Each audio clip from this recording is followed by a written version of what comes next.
Welcome to சிவிக்குட்டி channel. இன்றைக்கி காளான் குருமா தான் செய்ய போகிறேன். இந்த சேனலை இப்போ தான் முதன்முறையாக பார்க்குறீங்கன்னா லைக் பண்ணுங்கள், ஷேர் பண்ணுங்கள், கமெண்ட் பண்ணுங்கள், முக்கியமாக சப்ஸ்கிரைப் பண்ணுங்கள். வாங்க வீடியோக்குள்ளே போகலாம். காளான் குருமா செய்கிறதுக்கு நான் ஒரு கடாயில் ஒரு குழிக்கரண்டி அளவு கடலெண்ணெய் சேர்த்துக்கிறேன். அது கூட பட்டை, கிராம்பு, ஏலக்காய், பிரிஞ்சி இலை இதெல்லாம் சேர்த்துக்கிறேன். அது கூடவே கொஞ்சமாக சோம்பு சேர்த்து பொரிய விட்டுடலாம்.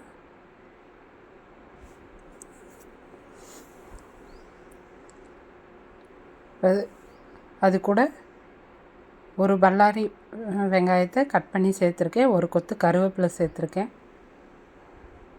இது எல்லாத்தையும் நல்லா வதக்கி விட்டுக்கலாம்.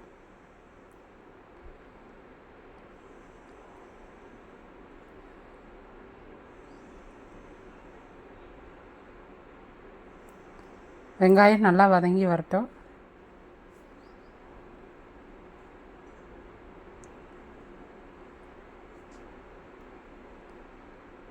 தக்காளி சேர்த்துக்கலாம்.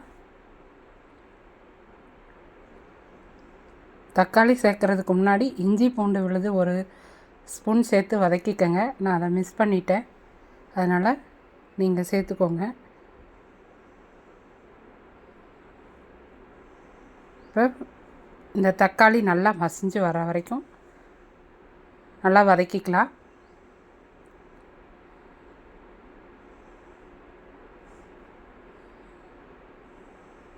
இது கூட கொஞ்சமாக மஞ்சள்தூள் சேர்த்துக்கலாம்.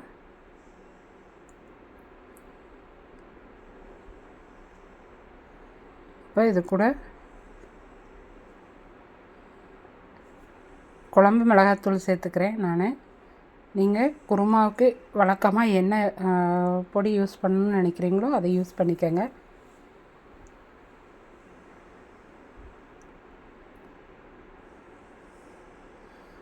இப்போது மிளகாத்தூளோட பச்சை வாசனை போயிடுச்சு. அது கூட ஒரு 200 கிராம் அளவு காளானை நல்லா சுத்தம் பண்ணி சேர்த்துருக்கேன்.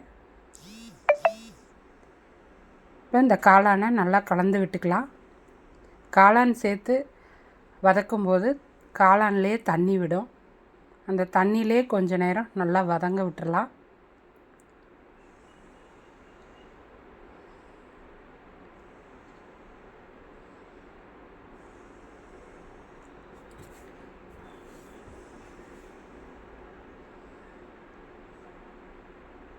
இப்போ இந்த காளான் குருமாவுக்கு தேவையான அளவு உப்பு சேர்த்துக்கலாம்.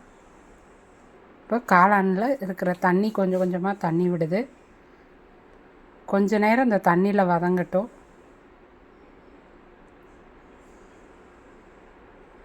இப்போ தேவையான அளவு தண்ணி சேர்த்துக்கலாம்.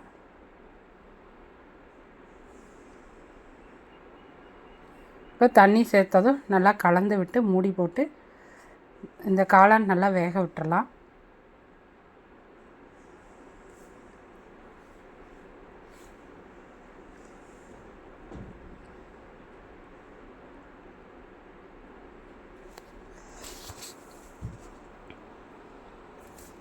இப்போ காளான் வேகட்டும். அதுக்குள்ளே நான் ஒரு சின்ன துண்டு பட்டை, ஒரு ஏலக்காய், 2 கிராம்பு, ஒரு 5-6 முந்திரி பருப்பு சேர்த்துக்கிறேன். ஒரு அரை ஸ்பூன் சோம்பு சேர்த்துக்கிறேன். 3 பச்சை மிளகாய் சேர்த்துருக்கேன். அது கூட ஒரு அரை மூடி தேங்காய், இது எல்லாத்தையும் சேர்த்து நல்லா அரைச்சிக்கலாம். முந்திரி பருப்பு இல்லை அப்படின்னா நீங்கள் அதுக்கு பதிலாக வறுகடலை கூட கொஞ்சம் சேர்த்து அரைச்சிக்கோங்க. முந்திரி பருப்பு சேர்த்தா நல்லா ரிச்சாக இருக்கும். இப்போ காளான் வெந்துருச்சான்னு பார்க்கலாம். காளான் இன்னும் வேகலை, அதனால் மறுபடியும் மூடி வச்சு ஒரு 5 நிமிஷம் விட்டுருவோம். இப்போ 5 நிமிஷம் வெந்துருச்சு. காளான் நல்லா வெந்திருக்கு. இப்போ அது கூட அரைச்சி வச்ச தேங்காய் முந்திரி பேஸ்ட்டை சேர்த்து நல்லா கலந்து விட்டுக்கலாம். கொஞ்சமாக தண்ணி சேர்த்து கலந்து விட்டுக்கலாம்.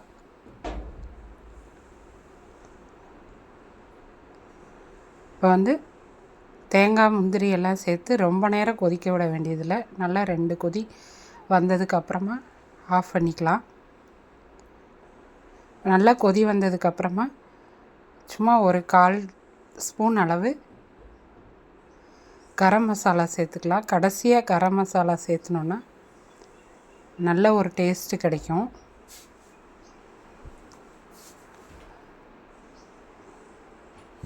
இப்போது கரம் மசாலா சேர்த்துக்கிறேன். சேர்த்து ஒரு கொதி வந்ததுக்கப்புறமா அப்படியே அடுப்பை ஆஃப் பண்ணிடலாம். அவ்வளோதான், நமக்கு காளான் குருமா ரெடி ஆயிடுச்சு. இப்போ அடுப்பை ஆஃப் பண்ணியாச்சு. இப்போது அருமையான காளான் குருமா ரெடி ஆயிடுச்சு. நீங்களும் இந்த மாதிரி செஞ்சு பாருங்கள். நன்றி.